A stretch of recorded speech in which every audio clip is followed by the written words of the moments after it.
Good morning. Pat Brown with you from Florence, Italy today.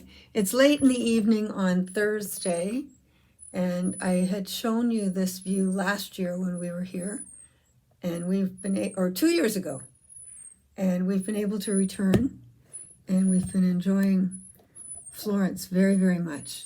I have included a picture of the deposition of Christ that I saw yesterday. We saw it yesterday at the Uffizi Art Gallery. That's the large Medici art gallery here in Florence. And I think maybe you will appreciate the painting from 1530s. The deposition of Christ in that portrayal is different from the deposition of Christ that will be in the reading that I've chosen for today. But that's the freedom of art, to be able to interpret what you're thinking. And a lot of Renaissance art included modern people of the day in their art as well. They often put in friends' faces in their art in a holy situation. So I hope you enjoy that painting.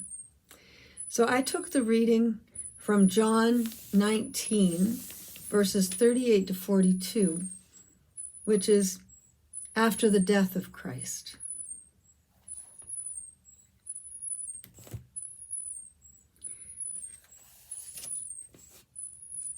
And after this, Joseph of Arimathea, being a disciple of Jesus, but secretly for fear of the Jews, besought Pilate that he might take away the body of Jesus, and Pilate gave him leave.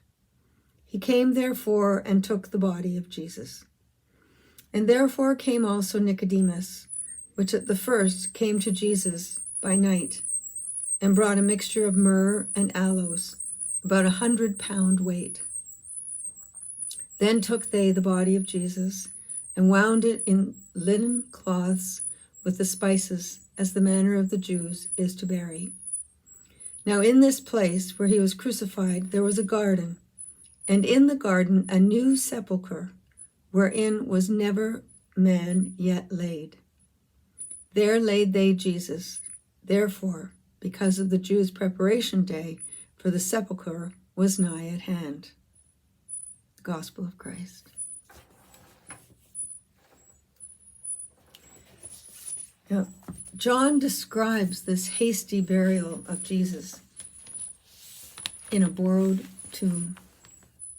Joseph of Arimathea had kept his beliefs private, but at this time felt moved to come forward to claim the body of Jesus.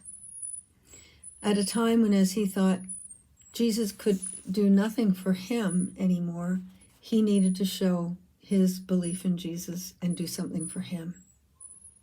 He could show his respect and belief in Jesus by taking him down from the cross instead of leaving him there to be seen for days after, which was the custom at the time.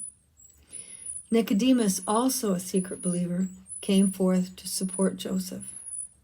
The two of them, so the scripture says, it was the two of them that wrapped the body in linen cloths and prepared it with 100 pounds of spices. In this time period, only kings or those of noble birth were to be buried in an unused tomb. Thus, the Messiah was buried as a king, and with spices reserved for royalty, but not with any pageantry. Joseph and Nicodemus did all they could do in a limited time. Then they had to wait for the Sabbath to end so that they could do a proper burial. I feel that this late Friday is the one day when Jesus in his death is completely human. Without the knowledge of Easter, to all there, Jesus was gone. Sit with that thought today. Mourn today for the loss of Jesus as they did The disciples stayed in hiding together, lonely, desolate, and afraid. We don't share that same feeling of fear that they had. They felt that someone was coming to get them as well. We don't have that feeling. But we do share the other feelings of grief with them. Loneliness, anger, desolation. What will come next? How do we mourn the loss of a loved one? Take time to take in and feel these feelings. When Stephen's mother died, the priest who had supported the family told us all to go home. Us to Chesley and his sister to Toronto. Be with your families, he had suggested. Do nothing except be together. We'll come together the day after tomorrow, he had said, to plan. That was such sound advice. And I see it as a healing time following a death. And we have come to use that since. Death can be quick or long and busy. Whichever it is, it's a stop sign in our lives. Take that healing time. Now, we mourn, but now we mourn in the knowledge of Easter. So in that knowledge, and with that knowledge, I'm going to use Psalm 31 as a prayer.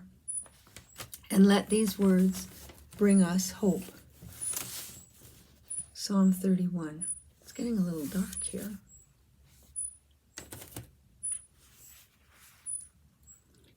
In thee, O Lord, do I put my trust. Let me never be ashamed. Deliver me in thy righteousness. Bow down thine ear to me. Deliver me speedily. Be thou my strong rock, for an house of defense to save me.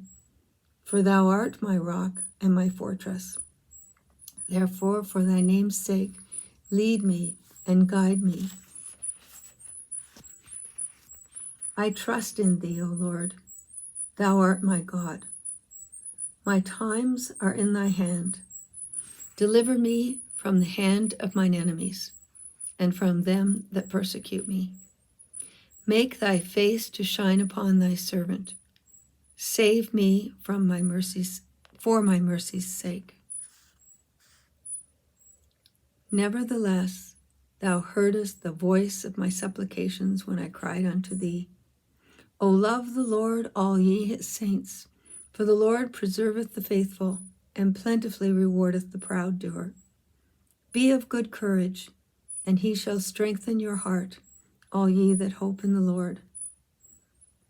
Let us find hope this Easter. Buona Pasqua, happy Easter, and I will see you in a month's time back home. Take care.